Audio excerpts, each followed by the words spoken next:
Hi, it's time for another film review, and I have just literally come home from watching David Brent Life on the Road. And I'm going to be honest, I'd never really watched much of The Office when it was on originally. I never got into it. I tried watching a few episodes, just wasn't my thing. But anyway, I went along, I watched this film, and I really enjoyed it. I thought it was a really good film. I found myself laughing at quite a few places in the film. It is quite funny. One of the things I liked about the film, in modern day society, everybody gets offended by everything, it seems like these days. You look on the internet and somebody is offended by something.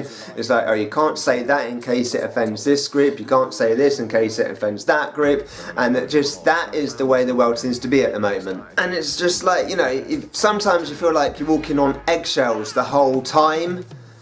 And Ricky Gervais, when he wrote this film, obviously was aware of the ridiculous situation we're in and just said, "Fuck you to everybody," and it was brilliant because I don't think there is a group of people that he doesn't leave out, and it's not really offensive. I don't see how you could be offended, but there again, there's a lot of things that happen in the world, and I wonder how on earth can anyone be offended by that, and then somehow somebody is offended by it. And I think that is where this film is going. It's like, it's not offensive, but we know some people are just going to be like, they are actually going to literally make that noise, and it's brilliant. It's like women, men as well, gays, straights even, disabled, blacks, Native Americans, orphans, pretty much everybody. I'm sure there's more. But yeah, literally every single group or demographic or something, somehow the character David Brent manages to basically, he's not trying to be offensive, he's just saying things, he's just an incredibly naive person. And I actually found myself feeling sorry for David Brent at some points in the film, because he's no longer the head of The Office. He's had a bit of a mental breakdown, but he's got over it. He's now a sales rep, and he really, really wants to be a musician. He wants to be a rock star. So he goes on tour. It's called a tour. He's just doing around the little area, and he's really, really trying to make it work. He's trying to make his dream come true. It's kind of like a midlife crisis type thing, but he's always had this dream. He wants it to come true, and I think that, you know, that's good. If you have a dream, you've got to make it come true. Never give up on your dreams. I'm not going to say how the film ends, because that would be a bit of a spoiler. So you have to watch it to find out how it ends. But ultimately, you know, I think it's kind of like the right ending. I think Ricky Gervais was actually quite clever the way he ended it, and it is a good ending. There's not a huge amount to say about it. I've pretty much covered the entire story. That is pretty much the story. He works as a sales rep now. He wants to become a rock star. So you see him going on tour. And then you have the conclusion, which I can't say because that would spoil the film. And it ends. So the story is pretty basic. But having said that, it's like the journey. It's not like the destination of does he make it or not. It is actually, you see him going on tour, going to all these different gigs, and it doesn't go well. You can see from the trailer it isn't brilliant. But there are some really funny moments in there, and I wasn't in a particularly busy cinema. I mean, it was about half full, but I heard people laughing, you know, all around quite a lot. So, you know, people in there were getting the jokes, basically. They weren't worried about, they go, oh my god, I can't believe he just said that. And there's quite a few awkward moments. I mean, right from the very opening scene, you know, you're right in there, and it just sets the tone brilliantly for the whole film. And, you know, his humour, he's trying to have a conversation, and the things he says, and you're just like, okay, that's the kind of film it's going to be. You know, he set the level right from the very beginning, and you can just see the people. It's kind of like the extra cast in there, not the main characters, but he's got quite a lot of extra people in there, not like from the TV series extras, because obviously they are you know, characters in the film, but you see them just the look on their faces, like, oh my god, did he just say that? It's just so awkward. And you can just imagine being in that situation where if somebody was to say something and you just be like, this is really, really awkward, what do I do? So I can't really do a really long review on this film, but I enjoyed it. I was pleasantly surprised, to be honest, because I said I wasn't a fan of The Office.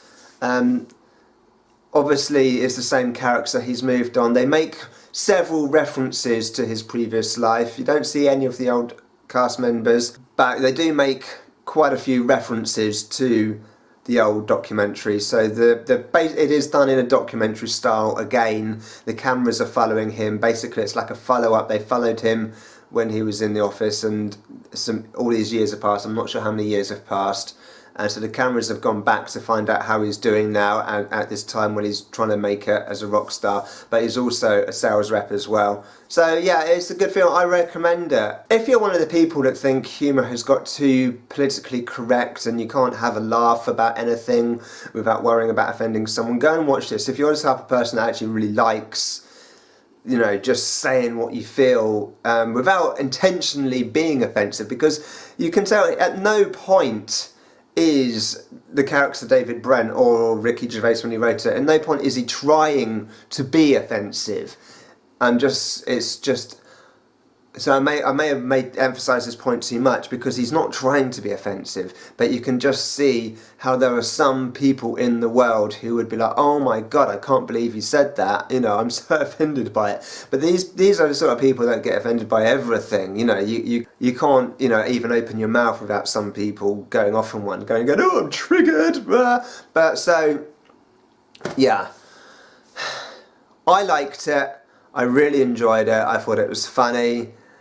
And the awkward moments weren't really too awkward. I mean, they had some bits in there where it's like, okay, you know, it's awkward. He doesn't hang around on those moments too long. You know, he knows when it's time to move on to the next scene. You're thinking, okay, how much more of this scene can we take? You know, it's getting really awkward now. And then he cuts it, moves on. So the pacing, I feel, works well. I think the script works well and the characters work well. They're quite believable. You know, it all works out well in the end. So, but as I said, there were times in it when I was feeling quite sorry for David Brent, even though I know he's not real. I know he's played by Ricky Gervais, but there were points in the film where I thought, actually, I really feel sorry for this guy, because although he says the wrong thing all the time, and he does the wrong thing all the time, you know, at heart, he is a generally nice guy, and you know, some of the people in the film aren't treating him very well because, you know, they just don't get him, and, you know, he is human after all. So, I'm not going to say it's like a really emotional film, but there were points when I was like, oh, poor guy, but then something funny would happen, you go, idiot. So anyway, I highly recommend going to see David Brent, Life on the Road, really good film, I enjoyed it, thumbs up all round. That's really what I can say about it. I'm just repeating myself if I carry on now, so I'm going to shut up. I will just say, if you like this film review, I've got lots of others, and they'll be going across the screen about now. They should be up here somewhere if you're watching it on a computer. If you're watching it on a mobile device, they'll probably be down here or up there. I don't know where they are. I'm putting cards up, but they're up here if you're watching it on a computer. Somewhere else if you're on a mobile device, like a phone or a tablet. I don't know. Anyway, so those are the other film reviews I've done recently. I've done a lot more, but I can only do 5 cards on here. And I've got other things. I've Karate Diary, which I'm filming quite a lot. And if you watch my videos often, you'll know that this is the backdrop I use for my Karate Diary sometimes. Not my film review, but the tripod for the camera was here. So that's why I'm using this backdrop instead of what I normally use for film reviews. Anyway, click like if you liked it, thumbs up, that would be brilliant, subscribe, and I will love you forever. If you don't subscribe, well, there we go, and I'll see you later, bye.